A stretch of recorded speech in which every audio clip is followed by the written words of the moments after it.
Əziz və hörmətli yeni çağırışlar. Biz situasiya tipli suallar əlavə etdikdən sonra bəzi insanlar iddia edirdilər ki, bizim testlərimiz ədalətsizdir. Çünki şagirdləri məktəbdə qarşılaşmadıkları problemlərlə üz-üzə qoyuruq.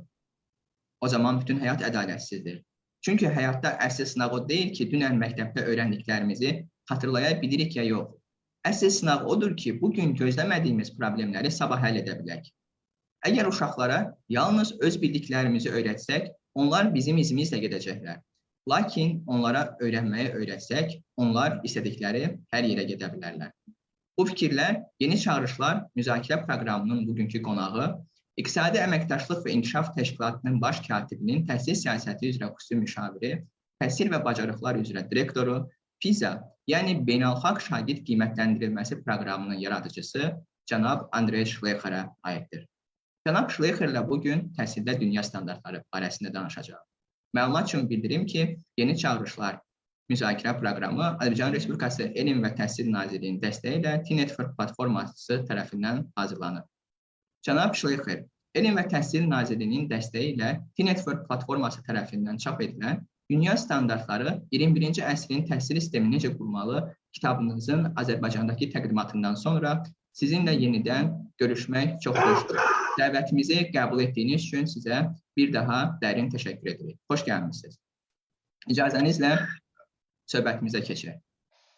Mr. Şleyxer, it's very nice to meet you again after the presentation of your book, World Standards and How to Build the Education System in the 21st Century in Azerbaijan, published by the T-Network Educational Platform with the support of the Ministry of Science and Education, and very welcome to our program. Thanks so much for hosting me. Məni qəbul etdiyinizə görə təşəkkür edirəm. Cənab Şleyxer, həyat məktəbinə necə hazırlaşmısınız? Dr. Şleyxer, we have this first question. How did you get yourself prepared for the life school? That's a difficult question. Actually, I think school played a big role in this. Schools gave me the foundations to think for myself, to collaborate and work with others, but many other things prepared me as well. I did a lot in music when I was a child. I played for some time in the National Youth Orchestra, and that taught me, how to exercise discipline, try hard, work with others, and many other things. And so I do believe life prepares us as much for life as the formal schooling does. At least that's the case for me. Mən öz adımdan deyim, Cəfər bəy, əslində çətin sualdır dediyiniz məsələ, həyat məktəbi. Məndə elə alındı ki, məktəb özlüyündə mənim həyatımda böyük rol oynadı. Özümü dərk etməkdə, digərləri ilə yola getməkdə, əməkdaşlıq etməkdə və məktəbdən ziyadə, məktəbdən başqa mən həmçinin də musiqi ilə də məşğul olurdum uşaq vaxtı və gənclər musiqi orkestrində hətta çıxış edirdim. Bu da mənə nizam-intizamlı olmaqda, kollektivçilikdə kömək etdi. Yəni, həyat özü də görürsünüz ki, sizi müəyyən yollarla tərbiyə edir. Ən azından yəni, mənim həyatımda belə olmuşdur. Təşəkkür edirik, cənab Şleyxer. Bəs təhsildə təbliğ etdiyiniz əsas ideya nədir? Thank you, Professor. But what is the main idea that you advocate for, that you promote in education? I think we need to become better to develop agency, the capacity of young people to mobilize their cognitive, social, and emotional resources. The modern world no longer rewards us just for what we know. Google knows everything. The modern world rewards us for what we can do with what we know. Not just can we memorize, but can we extrapolate from what we know? Can we use and apply our knowledge in novel, unfamiliar situations? Do we have that resilience, to try again when we fail, to build the new, the imaginative?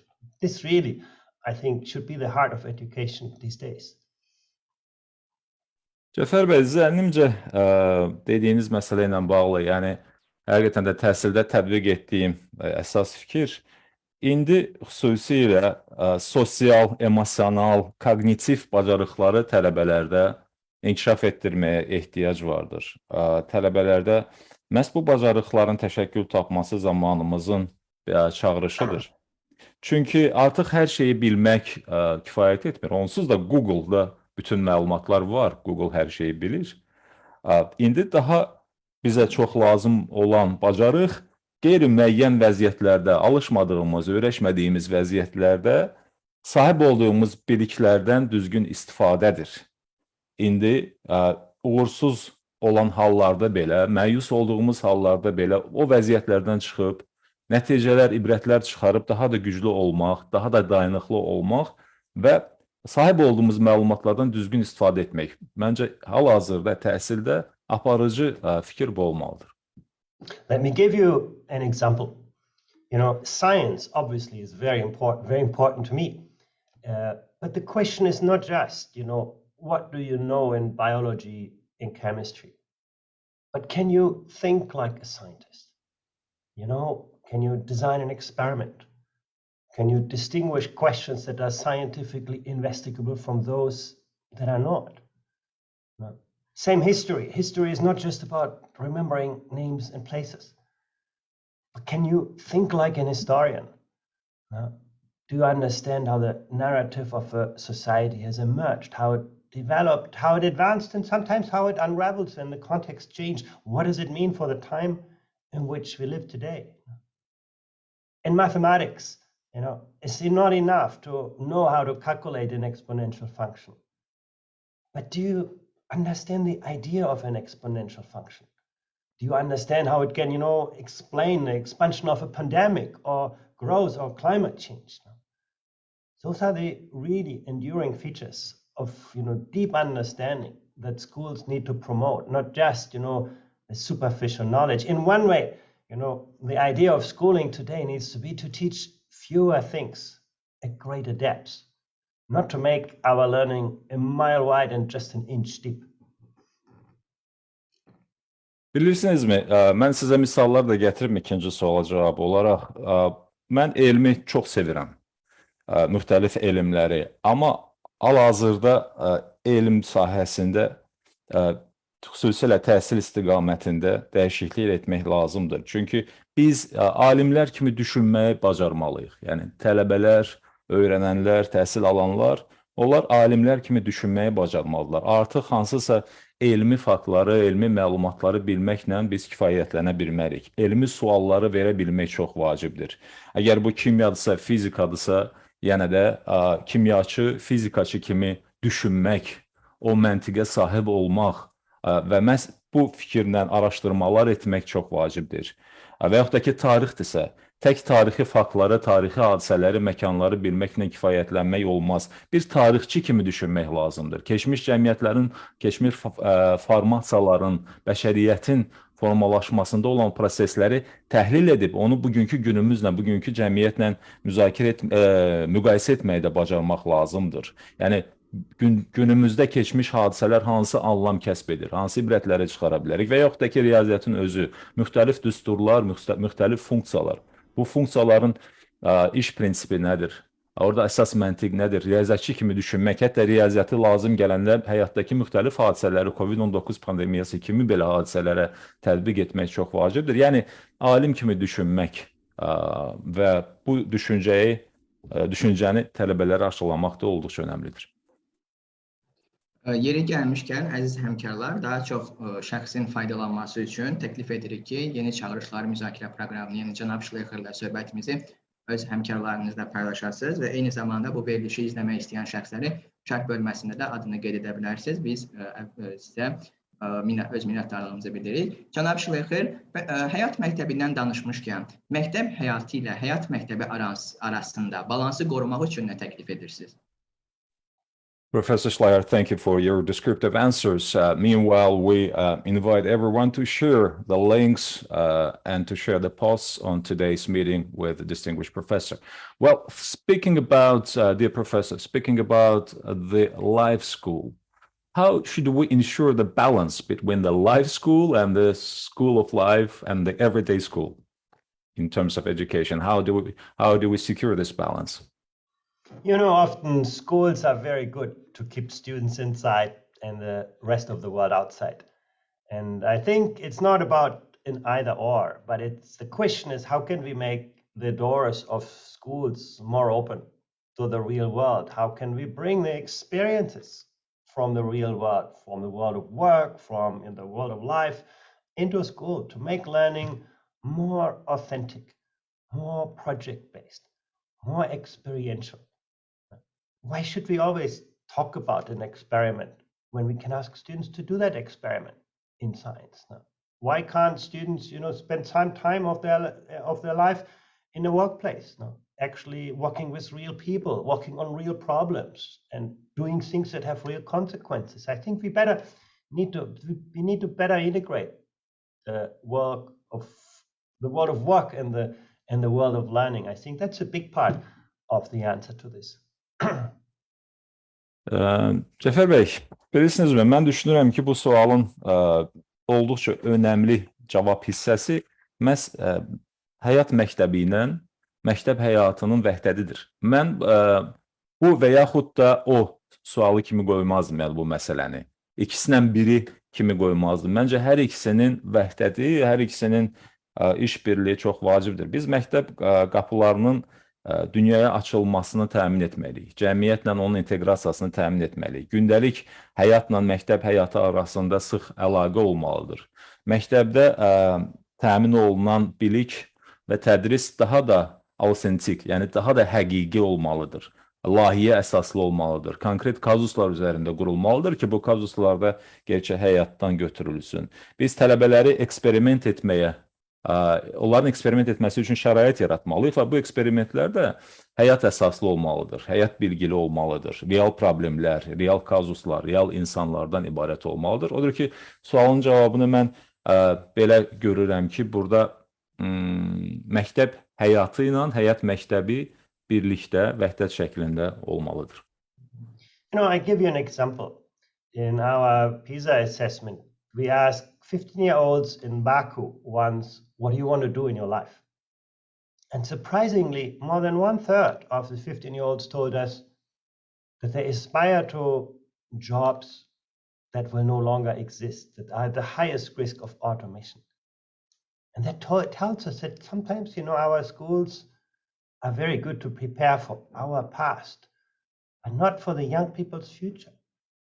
Telling them about, the new jobs that are being created, the new opportunities that are being provided in the world, the social opportunities, the civic engagement. And again, I give you another example where this was quite successfully addressed. In England, we did an experiment. We asked, people in society through an advertisement, who wants to explain their own job to young children in primary school? Just spending 2 hours per month. Anybody can do that. We expected maybe, we will get 500 volunteers, maybe 1,000. Actually, in the first round already, we got 42,000 volunteers.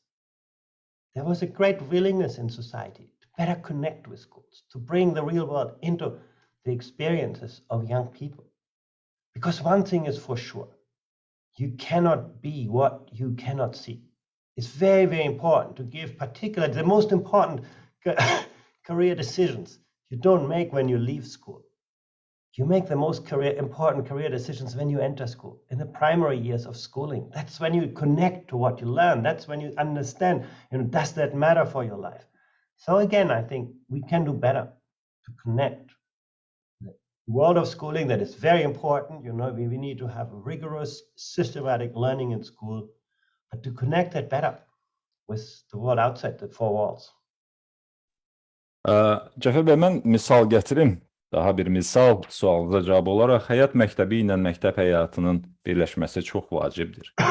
Bu mənada, misal üçün, PISA-nın qiymətləndirilməsi çərçivəsində Bakıda 15 yaşlı uşaqlar arasında sual verilmişdir ki, bax, öyrəndiyiniz, keçdiyiniz fənlərlə bağlı gələcəkdə hansı peşəyə sahib olmaq istəyirsiniz və cavab verənlərin 1/3-dən çoxu elə peşələri sadalayırlar ki, o peşələr artıq aktual deyil. Yəni, onların gələcək perspektivi müasir texnologiyalar baxımından, müasir inkişaf baxımından artıq onlar öz yerini itirməkdədir. Odur ki, biz təhsil elə qurmalıyıq ki, təhsil mövcud tendensiyaları, təmayülləri, inkişafı özündə əks etdirsin.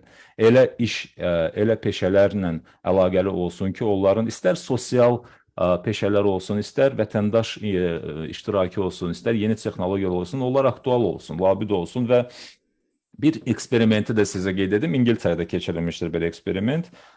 Burada deməli əsas məqsəd nə idi? Müxtəlif peşə sahiblərinin gənc məktəblilərə öz peşələri haqqında danışması. Yəni biz bunu sanki dəvət etdik, bu peşə sahiblərini, bu insanları ki, çox deyil, yəni 2 saat ərzində öz peşələri haqqında məktəblərə, gənc məktəblərə, az yaşlılara məlumat versinlər və biz düşünürdük ki, 500.000 nəfər əgər bu sorğuya, bu dəvətə cavab versə, artıq kifayət edər. Bilirsinizmi nə qədər insan, nə qədər könüllü cavab verdi? 42.000. Yəni 42.000 insan öz peşəsi haqqında gənclərə, məktəblilərə, az yaşlılara məlumat verməyə hazır olduqlarını ifadə etdilər. Bu da çox vacibdir. Məktəblə o əlaqə, yəni dediyiniz o sualdakı məsələ, həyat məktəbi ilə, məktəb həyatı arasında, kənar dünya ilə, cəmiyyətdə baş verənlərlə məktəbin sıx əlaqəsi çox vacibdir və mən sizə bir şey deyim ki, məktəbləri elə erkən yaşlardan, məktəb və sinif şəraitindən, yəni sinif partasından başlayaraq onları həyatdakı peşə ilə bağlı seçim etməkdə artıq fikirləri formalaşmalıdır. Yəni artıq onlar o mərhələdə başlayaraq qərar verməlidirlər ki, gələcəkdə kim və nəçə olmaq istəyirlər. Vacib çağırışlarınız üçün çox sağ olun, cənab Şleyxer. Yeri gəlmişkən, yeni çağırışlarda qonaq olan bir sıra mütəxəssislər qeyd ediblər ki, uşaqlar məktəbdə xoşbəxt deyirlər. Məktəb onlar üçün cansıxıcıdır. Bəs siz bu barədə nə düşünürsünüz? Əgər siz də belə düşünürsünüzsə, hansı yeni yanaşmalara, hansı yeni məktəb modellərinə ehtiyac var, cənab Şleyxer? Professor Şleyxer, thank you for your calls, for your encouragements. Well, to continue the topic, I have to tell you that many experts who were the guests of the New Challenges program, they mentioned that the children are not so much happy nowadays at school. And what do you think about it? Do you agree? And if so, what are those approaches and techniques that the schools can employ? What are those models and techniques that the school can use to address that problem? Yeah, I don't think the answer should be let's make things easier or let's make things more fun in school. I don't think that's the answer for genuine student engagement. I think the answer is to make learning more interesting, more relevant to young people, more connected to the real problems in their real lives. And when learning becomes authentic, when it becomes project-based, often students spend hours and hours working on a project full of energy, full of dedication. They do not hear when the school bell rings. So I think that's really the answer, to raise the bar, to make learning more real, more connected, and more integrated. I give you an example. If you ask 10-year-old students in Azerbaijan, what do you think about science? 10-year-old students all love science. Science is about discovering nature. It's about understanding cause and effect. It's about experimenting. Children love that. When you ask 15-year-old students in Azerbaijan about science, for many, science has become a boring world of formulas and equations that has very little to do with the nature of scientific inquiry. So once again, how can we bring that, that real science into the classroom? The discovery, the understanding of the world, the understanding of the real phenomena around us. I think that's really what good education is about. And that also means that teachers need to better connect. A teacher should not just teach, one silo, one subject, but a teacher should connect with the teachers in other subjects and look at problems through the perspectives of multiple disciplines. That's really how we can make learning engaging. 100 years ago, schools had the monopoly of learning. It was naturally interesting. It was the only place where you could read a book, where you could, listen to the discoveries of the world. Today, young people have many sources of information, and school needs to sort of position itself, add value to the learning experiences elsewhere, and makes learning really engaging, interesting, and relevant. The big challenge to education today is not, the lack of efficiency. It's also a problem, but not the main problem. The big challenge for school education is its gradual loss of relevance. Cəfər bəy, mən belə deyərdim. Gəlin, bilirsinizmi, bu suala cavab olaraq mən deməzdim ki, məktəbi tamamilə əyləncə bir yer edək. Tamamilə məktəbin məzmununu yüngülləşdirək ki, məktəblər özünü daha rahat, daha şən, daha əyləncəli hiss etsinlər. Bununla belə, mən belə deyərdim ki, öyrənmə prosesi, təhsil prosesi daha inteqrasiyalı, daha əlaqəli olmalıdır və daha eyni zamanda da şagirdlər üçün maraqlı olmalıdır və real həyatla, gerçək həyatla sıx əlaqələri olmalıdır. Layihə əsaslı olmalıdır. Bu layihələr gerçək həyatdan qidalanmalıdır və burada yəni tələbələr, şagirdlər saatlarla müxtəlif layihələr, eksperimentlər həyata keçirərək, oyunlar həyata keçirərək məktəbin zəngini belə eşitməməlidirlər. Çünki o qədər aludə olmalıdırlar bu prosesə. Yəni, məktəbdə öyrənmə prosesi olduqca maraqlı və iştirak əsaslı olmalıdır və real faktlara, real hadisələrə söykənməlidir. Mən sizə bir şey deyim, yəni əgər 10 yaşlı bir Azərbaycanlı şagirddən sənin üçün elm və elm fənləri nə anlam kəsb edir, maraqlıdırmı soruşsaz, o deyəcək ki, çox maraqlıdır. Yəni, elmlə bağlı olan o yeni kəşflər və o elmin qanunları və s. Amma əgər 15 yaşlı şagirddən bunu soruşsan, deyəcək ki, cansıxıcıdır. O düsturlar, formulalar, tənliklər, müxtəlif o qanunlar və s. Niyə axı belə, niyə görə belə olsun? Çünki biz bir növ həmin o ərəfədə, həmin o arada o elmin təhsil baxımından cazibədarlığını itirmiş oluruq şagirdlər üçün. Yəni, bunu məktəb qarşısında bir sıra çağırışlardan biri də məhz elm sahəsində olan o fənləri iştirakçılar üçün, şagirdlər üçün daha maraqlı və daha real və sadə dillə başa salmaq və bir şey də mən sizə deyim, fənlər arası əlaqə çox vacibdir. Müəllimlər, müxtəlif fənlər üzərində təhsil və tədris edən müəllimlər, onlar arasında əlaqə olmalıdır ki, fənlər daha da maraqlı olsun, eyni zamanda da öyrənmə prosesi daha kompleksli, daha mütəşəkkil olsun. 100 il bundan öncə, bilirsinizmi, məktəbin monopoliyası, yəni məktəb bir inhisarçı idi. Yeganə öyrənmə yeri məktəb və məktəb təhsil müəssisələri idi. İndi isə maşallah, onlar yəni o qədər öyrənmə resursları, o qədər mənbələr vardır ki, artıq məktəb yalnız deyil, amma eyni zamanda bu məktəb qarşısında bir çağırış, bir vəzifə qoyur ki, məktəb mövcud vəziyyətə uyğunlaşmalıdır, adaptasiya olunmalıdır və bu prosesi, yəni tədris prosesini şagirdlər üçün, tələbələr üçün maraqlı etməlidir. Bu, məktəbin qarşısında dayanan çağırışlar, böyük çağırışlardan biridir.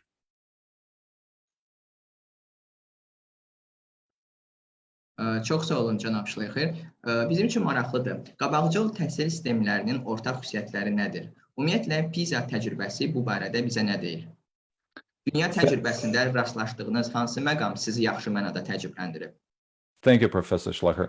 Next question is, what are the common features of the advanced education system? What does the PISA experience tell us about this? And what is, let's say, the best example, best case that really surprised you in a good sense of that word? There are several things. First of all, it's the commitment and value a society places on education. Chinese parents and grandparents are going to invest their last resources in the education of their children, which is the future of their country. In Europe, we already have spent the money of our children for our own consumption. So I do think the value society places on education. Would you want your child to become a teacher rather than a lawyer or an economist? I think those are real questions we should ask ourselves. That's the first thing. The second thing is a deep belief that every child can learn. The most advanced education systems are very good to discover the extraordinary talents of ordinary students. They understand that different students learn differently, and they embrace that. diversity with quite differentiated pedagogy, believing that every child can learn. The third thing is to be ambitious, to have high expectations for every child. Too often we say, oh, you come from a disadvantaged background, we make things easier for you. That's one of the worst things that we can do in education. Having high and consistent expectations for every student, making learning demanding, focusing on cognitive activation, making learning interesting, engaging, expecting the most out of students. No? That students learn to study on their own and they invest their effort. Very, very important ingredient of success. And then, the quality of education can never exceed the quality of teachers. The best education systems are very careful how they select their teachers, how they recruit them, how they prepare them, how they create a work environment in which teachers learn from each other, learn with each other. A good school is not just one where students learn, but where everybody learns, teachers included. So this kind of lifelong, life-wide learning environment for teachers, focusing on the quality of teaching. And high-performing education systems have to make a choice between, do we make classes smaller or prepare teachers better? They always focus on the quality of teaching. Some of the highest performing education systems, think of Singapore or China, Korea, they actually have very large classes, but they also have really, really good teachers. So quality of teaching and quality of teachers. And the last point I want to mention is the capacity of the education system to align resources with needs, to attract the most talented teachers to the most challenging classrooms, and to get the best principals to work in the toughest schools. If you're a teacher in Vietnam or in China, and you want to make a career, you want to move up, you only achieve progress in your career if you teach some of the most disadvantaged students. If you want to be a principal, you have to first serve as a vice principal in one of the most disadvantaged schools. So they are always very good in aligning resources with the needs. Those are some of the features that we have consistently seen in the highest performing education systems. Şleyxer bəy, sualınıza cavab olaraq mən düşünürəm ki, biz davamlı olaraq təhsil və tədris prosesində dəyər yaratmağa davam etməliyik. Ki, həqiqətən də öyrənmə prosesi anlamlı olsun. Yəni, Çinin özündə uşaqların təhsili ilə bağlı valideynlər ən son belə imkanlarını bu məqsəd üçün səfərbər edirlər. Halbuki Avropada biz uşaqların ehtiyacına ayrılmış vəsaitləri belə yenə də öz mənafeyimiz üçün istehlak edirik. Burada çox vacib bir sıra məqamlar vardır. Bunu qeyd etdim, indi digər məqamları da qeyd edəcəm. Burada çox vacib olan cəhətlərdən biri adi uşaqlarda qeyri-adi bacarıqların aşkarlanmasıdır. Və həmin o imkanların, yəni hər bir uşaq üçün, hər bir uşaq yönümlü o imkanların yaradılmasıdır təhsil prosesində. Digər tərəfdən biz iddialı olmalıyıq. Elə olmamalıdır ki, imtiyazsız əhali qrupları vardır və oradakı uşaqlar və sanki o uşaqlar imtiyazsız əhali qruplarında böyük başa çatdıqlarına görə onlara qarşı olan o tələblər təhsillə bağlı və yaxud da ki, onların imkanları məhdud kimi görülməməlidir. O uşaqların da özünə məxsus bacarıqları vardır. O bacarıqların aşkarlanmasında, inkişaf etdirilməsində məktəbin rolu müstəsnadır. Digər bir məsələni də qeyd etmək istərdim ki, burada kognitiv zehni, uşaqların kognitiv zehni fəallığını dəstəkləmək lazımdır. Burada güclü, həvəsləndirici o mexanizmləri tapıb onları tətbiq etmək çox olduqca vacibdir. Singapurda, Çində, Koreyada, baxın, orada mən bir məsələni də qeyd etmək istəyirəm, digər bir amil. Mən həmişə deyirəm ki, təhsilin keyfiyyəti müəllimlərin keyfiyyətindən üstün ola bilməz. Yəni, əgər tədris edənlərin, müəllimlərin, pedaqoqların keyfiyyəti, onların peşə hazırlığı aşağıdırsa, siz təhsil sistemindən və konkret olaraq məktəblərdən yüksək nəticə gözləyə bilməzsiniz. Yəni, biri digərini şərtləndirir. O baxımdan Sinqapuru, Çini, Koreyanı qeyd edə bilərəm. Orada həqiqətən də müəllimlərin təhsili, onların ixtisas artırılması, o proses elə qurulubdur ki, orada həqiqətən güclü müəllimlər yetişir. Və maraqlısı da odur ki, əgər siz deyək ki, Koreyada, Vyetnamda, Çində yaxşı bir müəllim karyerası qurmaq istəyirsinizsə, siz mütləq çətin məktəblərdə tədris etməlisiniz. Siz mütləq çətin mühitdə, çətin ortamda müəllim kimi öz sözünü deməlisiniz, təkmilləşməlisiniz. Yerlərdə, ucqar məktəblərdə və tələbə şagird sayı çox olan, sıx olan məktəblərdə tədris etməlisiniz. Orada prinsip belədir. Ən izdihamlı məktəblərə ən bacarıqlı, ən istedadlı müəllimləri təhkim edirlər. Yəni, bu işi onlara tapşırırlar. Bu da müəllimlərin formalaşmasında kömək edir.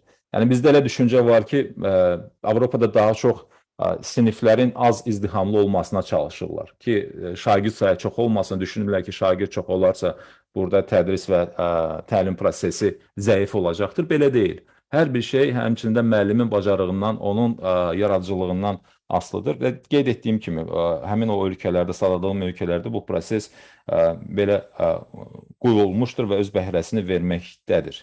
Yəni, bax, bu yanaşmaları qeyd etdiyim kimi nəzərə almaq lazımdır.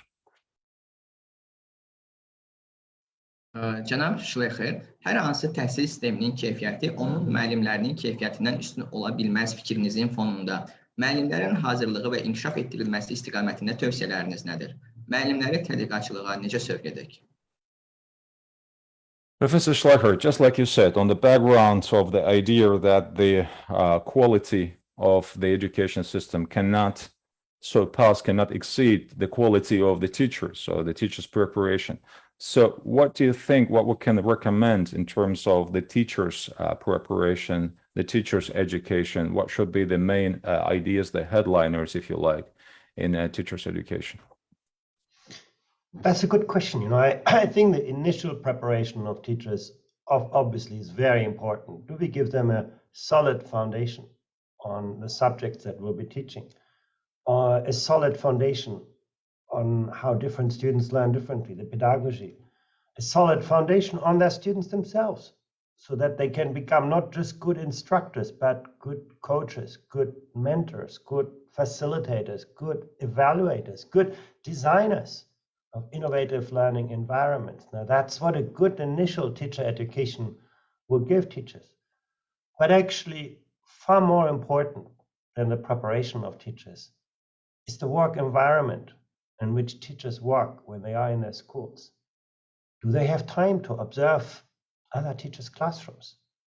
Do they engage in professional learning communities? Do they contribute to their own profession? Not just teaching their students, but actually making a difference to their colleagues, being mentors of the younger teachers, being mentees of the more senior teachers, connecting with other schools. So the work environment, the collegial environment at schools, the continued professional learning is at least as important as the initial teacher preparation. I'll give you an example.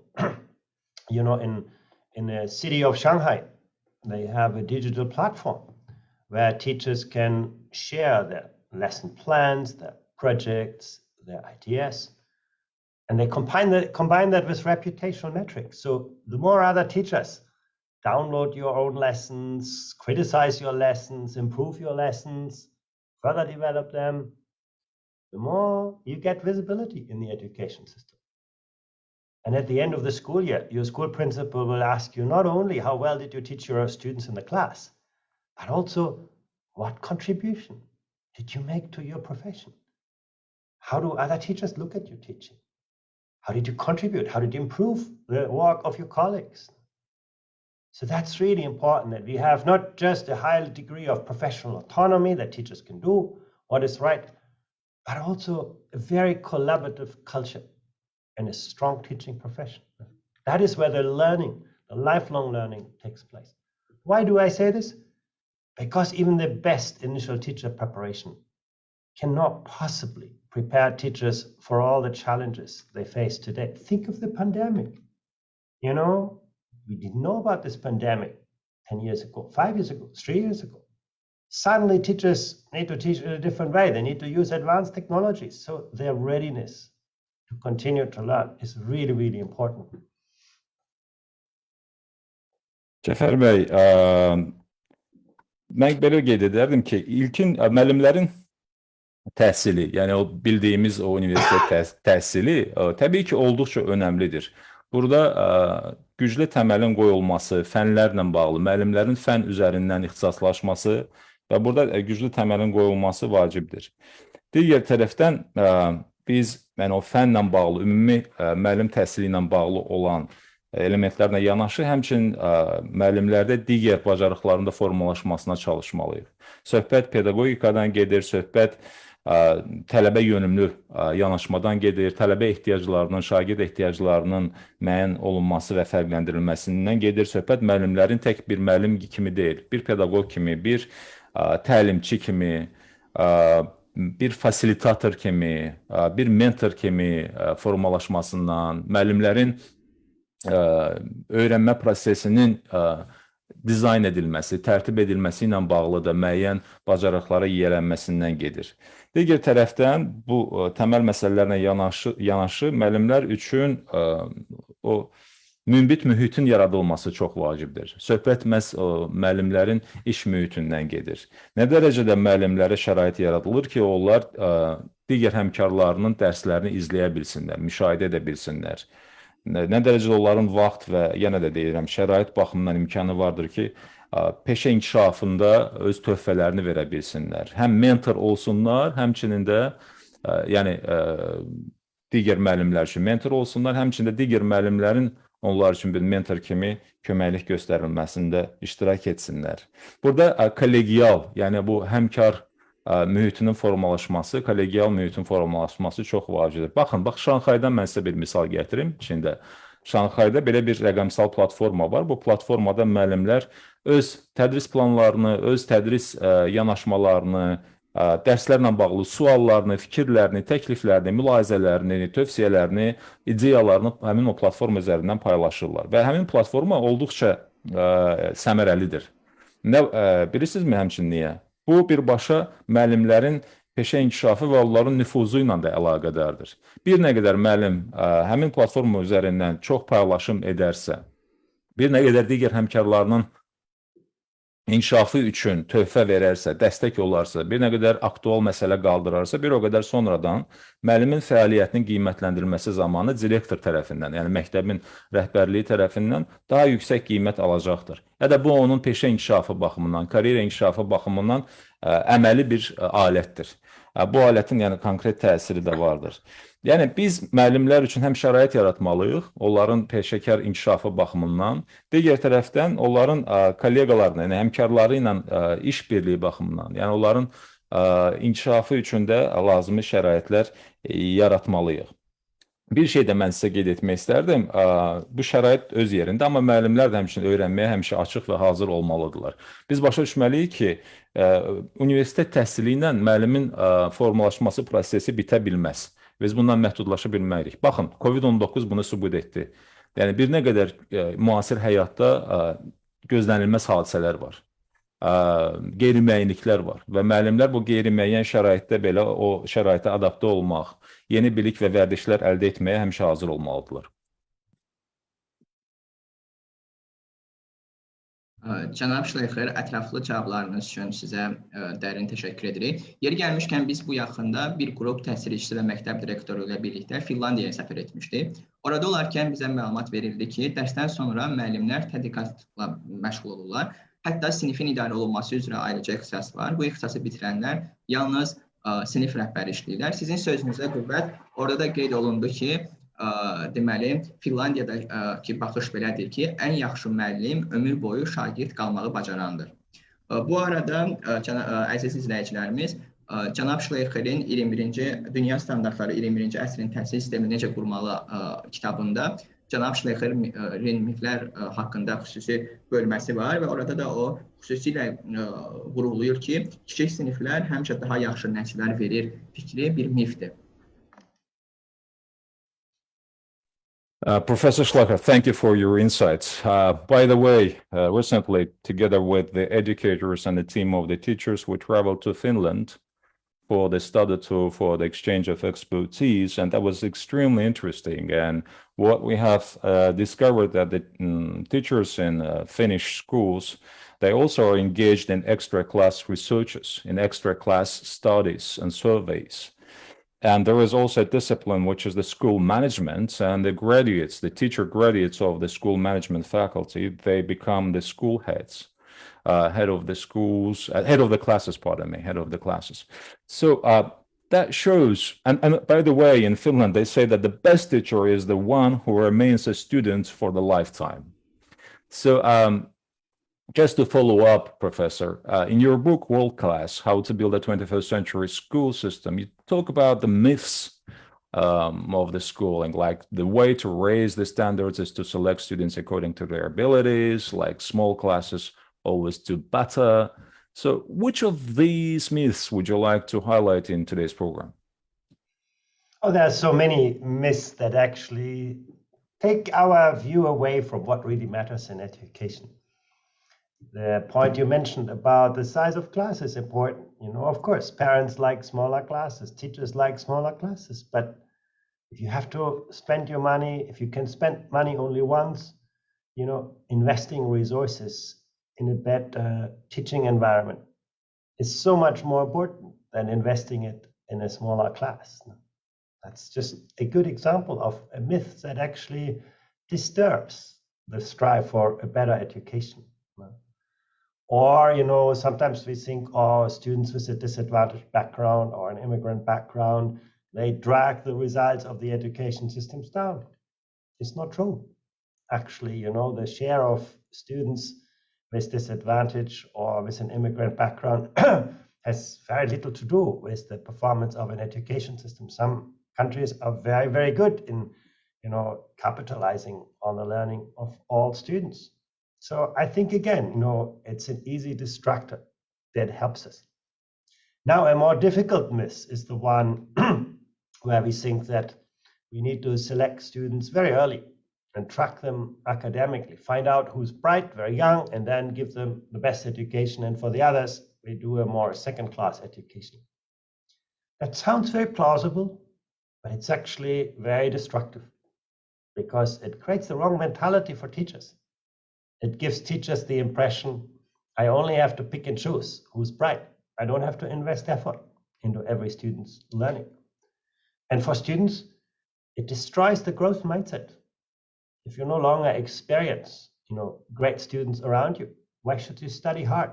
Why should you believe that studying hard will make a difference for us? So there are some myths that are actually not only, methodologies, wrong beliefs, but they're actually quite damaging on learning outcomes. And if you look at the best performing education systems, they make education not just an art, but truly a science.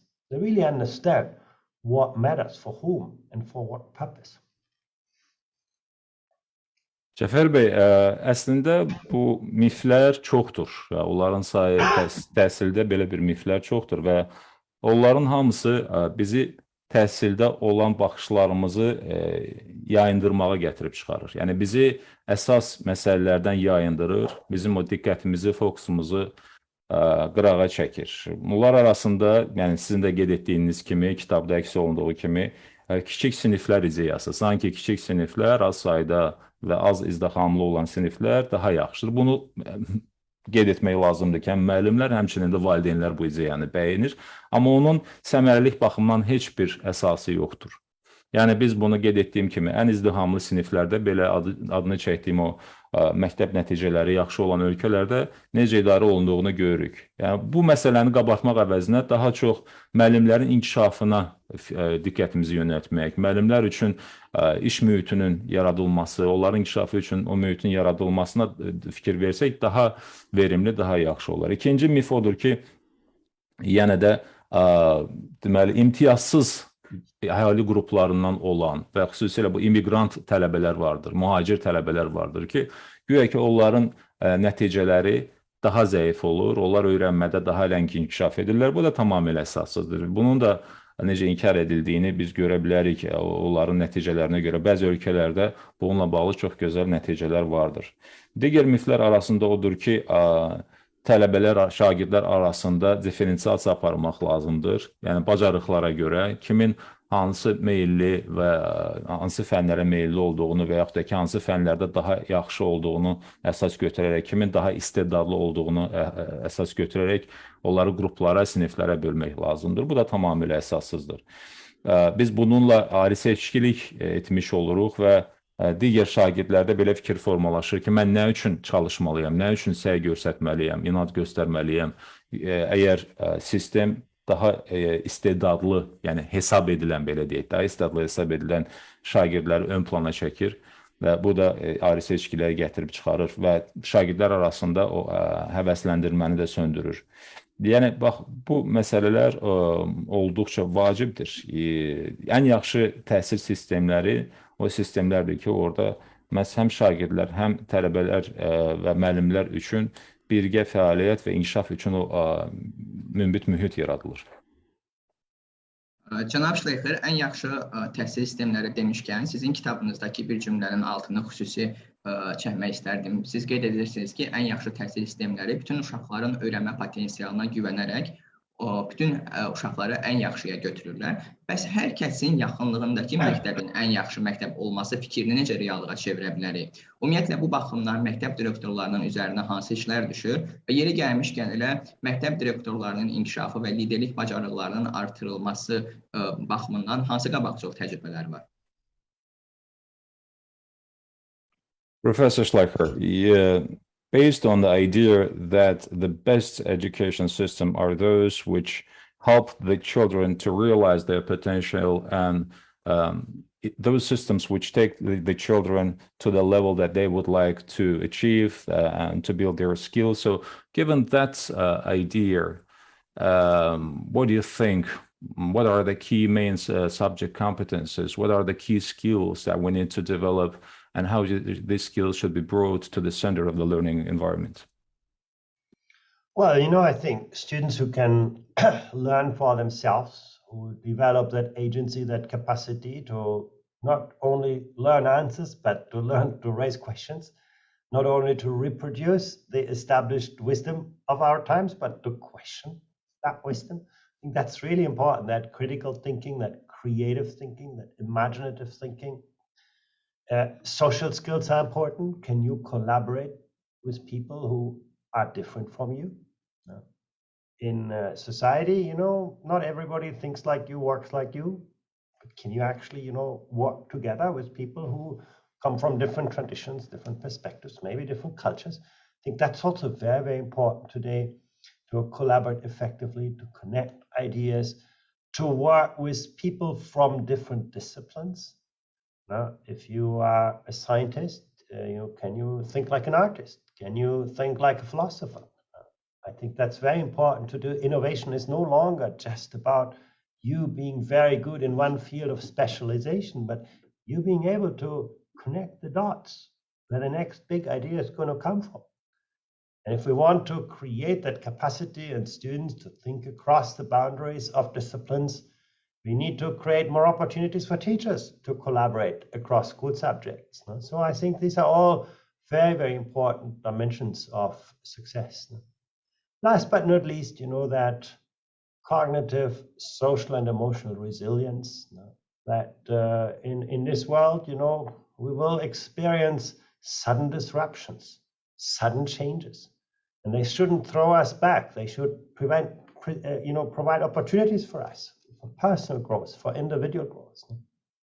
In the past, you could learn for one job. Today, learning is the job. We need to learn for jobs that have not been created, to use technologies that have not been invented to solve social problems we cannot yet imagine. And that requires a very high degree of personal resilience. Maybe not a skill, but I think a very important character quality that we need to develop. Cəfər bəy, bilirsinizmi, biz ilk öncə çalışmalıyıq ki, uşaqlarda öyrənmə bu bacarığı formalaşsın. Yəni biz onlara təhsil verməklə yanaşı, həmçinin də öyrənməklə bağlı, təhsil almaqla bağlı, inkişaf etməklə bağlı yolları göstərməliyik. Digər tərəfdən öyrənənlər arasında, şagirdlər arasında kollaborasiya, yəni iş birliyi, həmçinin əməkdaşlıq inkişaf etməlidir. Onlar müxtəlif fikirlərə, müxtəlif biliyə, müxtəlif qruplara mənsub olan uşaqlar arasında yəni o bacarıq formalaşmalıdır. Yəni birgə işləmək, birgə oxumaq, birgə inkişaf etmək, çünki gələcəkdə də bu cəmiyyətin birgə sakinləri olacaqlar. Digər tərəfdən həmçində bu kollaborasiya, bu işbirliyi, bu əməkdaşlıq müəllimlər arasında da əvvəl də qeyd etdiyim kimi təmin olunmalıdır. Və təhsil prosesi birbaşa bazarla, yəni ki, əmək bazarı ilə əlaqəli olmalıdır. Biz yeni texnologiyalar yaratmaq, yeni həllər yaratmaq, sosial gündəmdə hələ ki olmayan, amma üzləşə biləcəyimiz sosial problemlərin modelləşməsini, onların həllinə yönümlü bir təhsil prosesi yaratmalıyıq. By the way, Professor, the part of the question that I did not translate was about the idea that the best school is the school which is next to us, in the closest neighborhood. So what do you think about this? Yeah, I think the closest school should always be the best school. And that means that we should not just, let 1,000 flowers bloom, but the education systems should be very intentional to attract the most talented teachers to the schools that need them most and to put the best resources where they're actually most needed. Actually, this is something that the city of Baku in Azerbaijan does quite well. If you look actually the performance results from PISA, still, there's a lot of room for improvement. But actually, when you look at the variability of school performance, it's quite modest. So actually, schools provide quite similar learning environments, and I do think that's really, really important in the 21st century. We should not penalize students who come from disadvantaged neighborhoods by also giving them the less prepared teachers and the worse material resources. We should make sure that those who are not so lucky by birth actually provide the opportunities to reach their full potential. Və bir də Cəfər bəy, sualda səslənən digər bir məsələni də qeyd etmək istərdim. Yaxınlıqda, qonşuluqda olan məktəbin ən yaxşı seçim olması ilə bağlı. Əslində, bunun baş tutması üçün biz şərait yaratmalıyıq ki, qonşuluqda olan məktəb orada yaşayan sakinlər üçün, onların övladları üçün ən əlverişli seçim variantı olsun. Bunun üçün həmin məktəblərə ən yaxşı, ən istedadlı, ən bacaracaqlı müəllimləri təhkim etmək lazımdır. Söhbət periferiyadan gedir, yəni kənarda olan. Məsəl üçün, Bakının özündə PISA ilə bağlı mən qeyd etmək istərdim. Təbii ki, hələ qət ediləcək yol uzundur. Və bir sıra çağırışlar var ki, onun öhdəsindən də Azərbaycan PISA sistemində gəlməlidir. Amma yaxşı cəhətlərdən biri odur ki, böyük belə bir səpələnmə, yəni fərq baxımından məktəblər arasında PISA nəticələrini götürsək yoxdur. Yəni elə bir şəhərin mərkəzində və şəhərin kənarında, periferiyada yerləşən məktəblər arasında o nəticələr baxımından böyük bir uçurum yoxdur. Bu yaxşı bir göstəricidir. Yəni biz çalışmalıyıq ki, ən zəif təbəqələrə, yəni istər mühacirlər olsun, istər imtiyazsız ailələr olsun, imkanı məhdud ailələr olsun və yaxud xüsusi ehtiyacı olan uşaqlar olsun, biz onlar üçün ən yaxşı öyrənmə mühitini təmin etməliyik. Düşünməməliyik ki, onların mövcud durumu, onların vəziyyəti, onların bacaracaqlarına mənfi təsir edə bilər. Əksinə, ən yaxşı müəllimləri, ən istedadlı, ən bacaracaqlı müəllimləri o məktəblərə təyin etməklə, təhkim etməklə biz yaxşı öyrənmə mühitini təmin edə bilərik. Cənab Şleyxer, Azərbaycanın PISA nəticələrindən danışmışkən, elə siz keçən il Azərbaycana ziyarət etmişdiniz. Siz kitabınızın təqdimatı ilə bağlı və ustad dərsi keçmişdiniz. Ölkəmizin təhsil sistemi barəsində digər müşahidələriniz nədir? Ümumiyyətlə, PISA-nın daha əvvəlki nəticələrinə görə də biz harda daha yaxşı, harda zəifik? Ümumiyyətlə, Azərbaycanın təhsil sistemində daha da inkişafı üçün hansı məsləhətləriniz var? Professor Şleyxer, talking about Azerbaijan and Azerbaijan's performance in PISA system, you visited Azerbaijan last year. So what are your observations, Professor, about the education system of our country? Where we do good and where we can improve the results, the performance connected to PISA? In general, what are the recommendations that you have for the further development of Azerbaijan's education system? Yeah, I have a very positive outlook in the sense that the path of progress is very good. Yes, you can say there's a lot of room for improvement, but actually Azerbaijan is on a path of reform, of progress. And I think that's always, the dynamic is often more important than the actual result. So in that sense, I'm very positive. The other aspect, again, I highlighted already, Azerbaijan, at least in the city of Baku that is represented in PISA currently, has been able to contain performance differences, ensuring that old schools achieve in quite similar results. That may not be true in the rural area of Azerbaijan, we do not know. But at least in the area of Baku, I think this is quite well achieved. Social background is not such a powerful determinant of success as we find in many other countries. So I think there are some really good areas. Where I see big room for improvement is in what and how students are being taught. Students in Azerbaijan are very good when they have to reproduce subject matter knowledge. Now, when you ask them a question about content in science or mathematics, students actually provide very good responses. When you ask them to apply their knowledge in a real context, many students have difficulties. When you ask students to transfer their knowledge to a new context, many students get stuck. And that's really what the modern world requires of young people, to be able to creatively, imaginatively use and apply their knowledge. And I think that's something that needs to get more emphasis in the classrooms of Azerbaijan. Maybe we can teach students less, but we need to teach things in greater depth. If students can calculate an exponential function, but do not understand the concept, the idea of that exponential function, it's not enough. So deeper understanding, maybe less kind of content, is I think something that is probably an important part for future progress in the country. Cəfər bəy, Azərbaycanda təhsil sistemi ilə bağlı elə səfərim çərçivəsində də bundan öncə səsləndirdiyim fikirlərdə də mən qeyd etdim. Mən inkişafın şahidi oldum. PISA ilə bağlı nəticələr haqqında da bunu deyə bilərəm.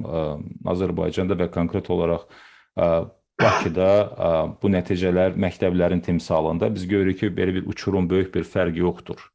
Deyək ki, şəhərin mərkəzində olan məktəblərdən və şəhərin kənarında. Azərbaycanda hal-hazırda dinamik inkişaf prosesi və islahatlar prosesi keçir təhsil sistemində və bu çox önəmlidir. Ola bilsin ki, indi nəticələr ürəkyaçan deyil. Amma burada başlıca olan nəticə deyil, yəni haradasa bir dəfəlik olan nəticə deyil. Burada prosesin dinamikliyi və onun inkişaf xarakterli olması daha çox önəmli və vacibdir. Qeyd etdiyim kimi, məktəblərin PISA göstəriciləri arasında böyük fərq yoxdur. Ən azından Bakıda belədir. Yəni, bilmirəm, bəlkə də rayonlarda, kənd yerlərində bu fərqlidir. Bunu qeyd etmək istərdim. Harada qət ediləcək yol daha böyükdür Azərbaycan üçün PISA ilə bağlı, təhsillə bağlı. Bunu qeyd edim. Harada boşluqlar daha böyükdür, gördüyüm qədərilə. Azərbaycanda şagirdlər fənlərlə bağlı, deməli, onların bilikləri yaxşıdır. Yəni, ümumi nəzəri baxımından bilikləri yaxşıdır. Amma nə zaman ki, sən onlardan bu biliyi tətbiq etməyi, onu layihəyə çevrilməsini, onu istifadə olunmasını, konkret hansısa situativ, yəni vəziyyət müəyyən bir şərtlərdə, müəyyən bir vəziyyətdə istifadəsini tələb edirsən və bununla bağlı suallar verirsən, o zaman görürsən ki, çox əziyyət çəkirlər. Yəni, bir növ burada məlumatı əldə etmək. Yəni, çox məlumatlıq var, əzbərçilik var, məlumatlılıq var, amma onu tətbiq etmək, onu konkret hansısa bir vəziyyətə, bir layihəyə tətbiq etmək, ondan hansısa nəticələr çıxarıb, onları istifadə etməkdə böyük çətinliklər var. Bu da təbii ki, indi həmin o təhsil prosesindən qidalanan, irəli gələn bir məsələdir. Biz çalışmalıyıq ki, deyək ki, əgər söhbət funksiyalardan riyaziyyatda gedirsə, onlar həmin o funksiyalarının məntiqini, onun ideyasını başa düşsünlər. Həmçinin də digər fənlərdə olduğu kimi. Yəni bu sahədə irəliləyişə böyük ehtiyac var. Cənab Şleyxer, icazənizlə yekun 3 sualı ünvanlayacağam və bir daha sizə dərin təşəkkürümüzü bildiririk bizə vaxt ayırdığınız üçün. Gələcəyin müəllimi və məktəb modellərini nəzərə alaraq bir məktəb qursanız, bu məktəbin digərlərindən əsas fərqi nə olardı? Well, last three questions, Professor Şleyxer. Having in mind the future challenges, if you were about to build a school, to create the kind of modern and substantial school, what it would look like, what that school would be, having in mind all the challenges and all the phenomena and all the processes? Well, I think that school would less be a place and more an activity. It would bring together students not just with teachers, but with many experiences to learn in different contexts, to learn from real problems, to better connect the world of work and the world of learning. It would give students more responsibility to learn for themselves, to work with others, to think independently, and to create a more dynamic environment. Also, that gives students more responsibility, that doesn't make them passive consumers of prefabricated content, but really active learners that build that agency. I'm able to mobilize my cognitive, social, emotional resources, that co-agency.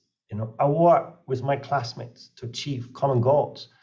And that collective agency that sees that the whole is always bigger than the sum of the parts, I think is the future school.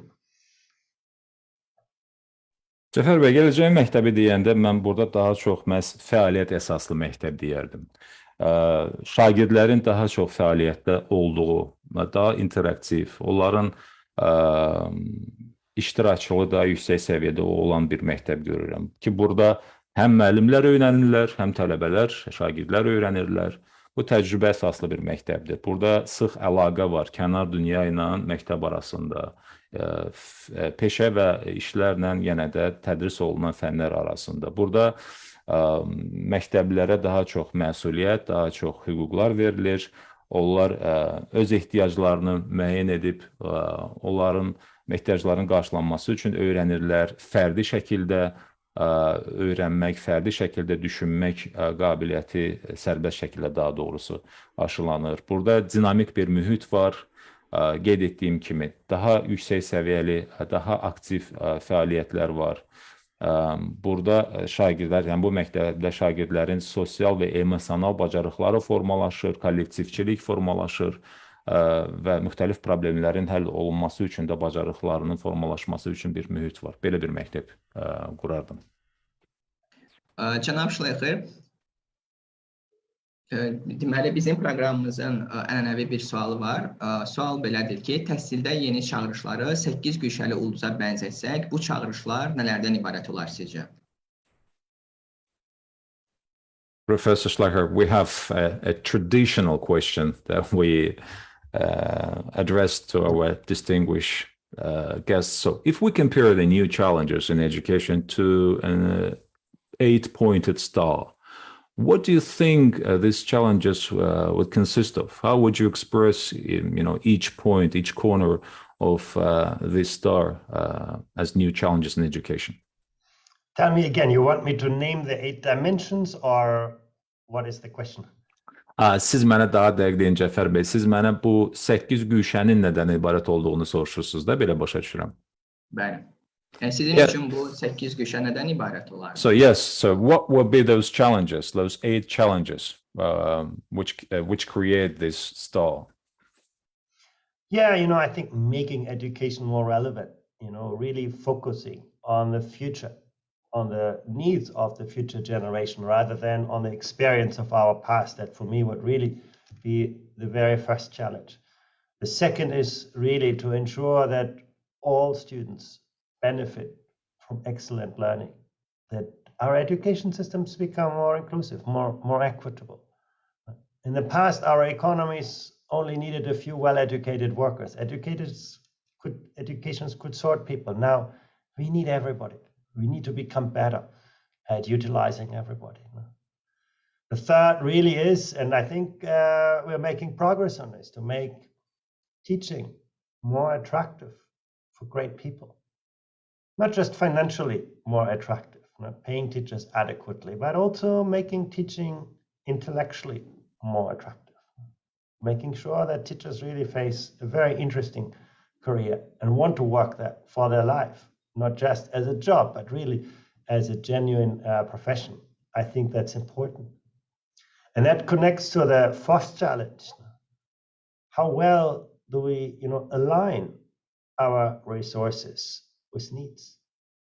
Are we good at, making sure that the most talented teachers want to work with the most difficult students, that they get the best support to do this, that actually we invest our best resources to help the children who need our support most? That equity, again, through the allocation of resources. The fifth challenge maybe has to do with resources. We always complain about, not enough investment in education. And I think that comes to the question, as a society, do we strike the right balance between our present and our future? Sometimes, we think just about tomorrow, and education is not on that agenda. We, I think, need, as a society, think harder about what we value most. How much are we ready to invest in the future of our societies, our economies? Our schools today will be our societies tomorrow. But that's the easy part. That's about mobilizing more resources. I think the harder part, and maybe that's the sixth challenge, is really about ensuring that we spend our resources wisely. And sometimes, you can ask questions about it. You take the example of Azerbaijan. You spend a lot of money for someone who goes to university. You don't spend very much for people in the earliest years of life, in the kindergarten, in the early childhood education. So we need to get that balance right. How do we invest resources, even when there's not enough money? How do we ensure the money is actually spent and can make most of a difference on the children who need that money most, on the life chances that we have today? The seventh challenge is one I spoke about in many contexts, and that is, can we make learning more relevant to the real lives of people? That, young people recognize themselves in the problem that they are meant to solve. And how do we connect the world of work, the world of learning, more intelligently, more systematically, so that, we prepare young people for a future? And the last challenge maybe is a little bit remote from school, but how do we make learning a truly lifelong and life-wide, experience? Yeah, you need to learn a lot in school, but the true test in life is, will you continue to be a learner? Are you open to learn from new experiences? Are you willing to unlearn and relearn what is very close to you? Sometimes we have to give up our beliefs, our experiences. Sometimes we have to be open to the novelty. Go to new worlds with a new open mind. That lifelong, life-wide learning, I think, is going to be a very, very important paradigm in the future. And we need to think harder about it. I don't think yet we are ready for that. But this would be what I would frame as the 8 challenges. On some, education is better prepared. On others, it needs to move more. But I think all of those dimensions really will matter if we want to prepare people for their future and not just our past. Cəfər bəy, yeni çağırışlarla bağlı 8 güşələ əgər biz çağırışlar olduza bənzətsək, bu sualla bağlı mən qeyd edərdim. Birinci, biz etməliyik ki, təhsilimiz keçmiş nəticələrə, keçmiş məqsədlərə əsaslanmamalıdır. Yəni, keçmiş təcrübəni biz kənara qoyub gələcəyə yönəlməliyik. Və bu baxımdan təhsil gələcək gələcəyin gündəminə uyğun olmalıdır, aktual olmalıdır. İkinci, biz elə etməliyik ki, bütün tələbələr, bütün şagirdlər təhsil imkanlarından faydalansınlar. Təhsilin maksimum inklüziv edilməsi çox vacibdir. Çünki biz bütün şagird və tələbələrin potensialından faydalanmalıyıq. Heç bir uşağın, heç bir gəncin, yeniyetmənin potensialı kənarda qalınmamalıdır. Hamı bizim üçün önəmlidir. Əgər biz önəmsəyiriksə, hamını önəmsəməliyik. Üçüncü məsələ odur ki, biz təhsil prosesini daha da cəlb edici etməliyik və burada imkanlar yaratmalıyıq müəllimlər üçün. Müəllimlik cəlb edici olmalıdır. Mən tək maliyyə cəhətdən demirəm. Həm maliyyə cəhətdən müəllimlik cəlb edici olmalıdır. Həmçinin də əqli və intellektual cəhətdən, zehni cəhətdən ki, müəllimlər bu peşəyə yiyələndikdə, bu peşəyə təyin olunduqda, onu seçdikdə, orada zehni cəhətdən, intellektual cəhətdən, peşə cəhətdən də, bacarıqlar cəhətindən də inkişaf imkanlarını görsünlər. Dördüncü güşə, dördüncü məsələ, burada resurslarla ehtiyacların düzgün əlaqələndirilməsini qeyd edərdim. Yəni, istər insani resurslar olsun, istər təhsil sistemində olan bizim digər maliyyə resurslarımız olsun, ehtiyaclarla onların düzgün əlaqələndirilməsi. Beşinci odur ki, təhsildə biz düzgün balansı təmin etməliyik. Yəni, gələcəyi görməlik və təhsil sistemimiz uzaq görən olmalıdır. Çünki elə də ola bilər ki, imkanlar məhdud olsun. Söhbət ölkənin imkanlarından, iqtisadi imkanlardan gedir və biz əmin olmalıyıq ki, biz etdiyimiz yatırım sabah və gələcək baxımından verimli olsun. Çünki bilirsinizmi, məktəblər, bugünün məktəbi sabahın cəmiyyətidir. Biz bunu unutmayaq. Bizim bugün məktəbimiz necədirsə, sabah cəmiyyətimiz də elə olacaq. Ona görə düzgün yatırım etmək çox vacibdir. Altıncı məsələ, biz resurslardan, yəni bu fikrin əslində 5-cinin davamıdır, daha müdrikcəsinə istifadə etməliyik. Misal gətirim. Azərbaycan, mən görürəm ki, Azərbaycan cəmiyyətində daha çox ali təhsilə pul, vəsait, resurs ayrılır. Ölkə səviyyəsində, ailə səviyyəsində və s. Yəni, daha çox diqqət ailələrdə məhz ali təhsilə verilir. Halbuki, əsas yatırım edilməlidir məktəbə qədər olan və ibtidai təhsil səviyyəsində. Məhz orada əsas bacarıqlar formalaşmağa başlayır. Yəni, burada önəmsəmək, burada düzgün resursları və düzgün o vurğuları etmək olduqca vacibdir. 7 və 8-i də qeyd edim. Yenə də qeyd etdiyim kimi, təhsil prosesi aktual olmalıdır. Mövcud olan problemlərlə, cəmiyyətdə, dünyada olan təmayüllərlə əlaqəlilik olmalıdır, relevantlıq olmalıdır, aktuallıq olmalıdır. Və nəhayət 8-ci ola bilsin ki, birbaşa təhsillə bağlı olmasın. Amma mən düşünürəm ki, biz övladlarımıza, biz gənclərə həyat boyunca öyrənmək həvəsini aşılamalıyıq. Biz onlara hansısa konkret fənni deyil, həmçinin də öyrənmək həvəsini aşılamalıyıq. Öyrənməyin necə olduğunu onlara aşılamalıyıq ki, onlar həyatı boyunca öyrənməyə açıq olsunlar. Çünki həyat bunu tələb edir. Çünki müxtəlif hadisələr, gözlənilməz hadisələr, proseslər məhz bizə daha adaptiv olmaq, öyrənməyə açıq olmağı tələb edir. Bu qədər. Cənab Şleyxer, çox təşəkkür edirik dəyərli vaxtınızı bizə ayırdığınız üçün və yekunda bir suala da cavabınız bizim üçün maraqlıdır. Qlobal uğur qazanmaq istəyənlərə sadəcə bir məsləhət versəniz, bu məsləhət nə olardı? Thank you so much, Professor. That was very insightful, very informative. And the last piece of advice from you, if we may, if you could give us this piece of advice to those who want to achieve global success, what that piece of advice would be? Value your future. Make sure that, you make the world of education as attractive as you can to the best teachers. That's really, I think, the only advice that I can give. Yəni, məsləhətim bununla bağlı odur ki, gələcəyinizi dəyərləndirin.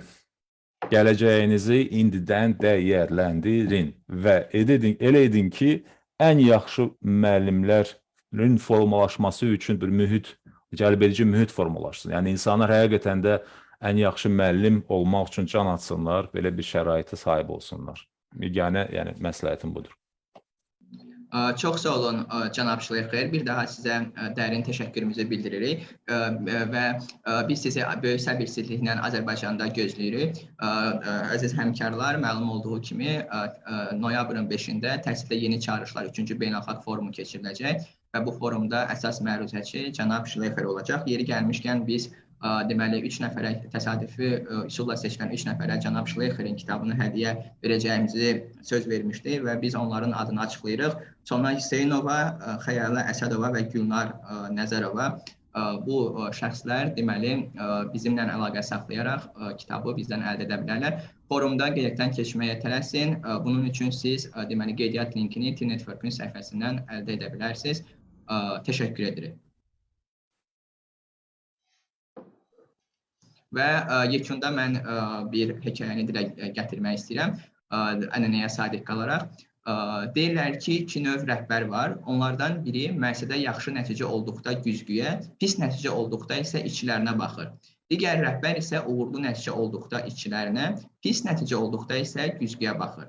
Yəni, bacarıqlı rəhbərlər uğurlu nəticə olduqda komandasına təşəkkür edir, digər rəhbərlər isə uğursuz nəticə olduqda komandasında günahkar axtarır.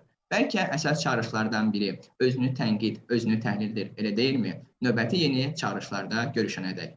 Çox təşəkkürlər, cənab Şleyxer. At the very end, Professor Şleyxer, I would like to thank you, and with your permission, I would like to share this story with everyone. You know, they say there are 2 types of leaders, and one of the type of leaders, they look into the mirror, and when there is a good result in the company, in the enterprise, they look into the mirror, they look for themselves. And when there is a bad result, bad performance of the company, then that leader looks at his employees or at her employees. So, well, the leader looks at his employees. That's the logic is that the leader looks at his employees when he has a good result, and in the mirror when there is a bad result. I'm talking about the good leader. So that is to say, the skilled leaders thank their team for successful results, for successful performance, while the other leaders, they find faults with their team for unsuccessful results. Perhaps one of the main challenges is to be self-critic, to have the self-criticism and self-analysis, right? Thank you once again for your participation in New Challenges program. That was the honor and the privilege to host you, Professor Şleyxer. Thank you. Thank you. Thank you so much. See you in Baku. Soon, in November.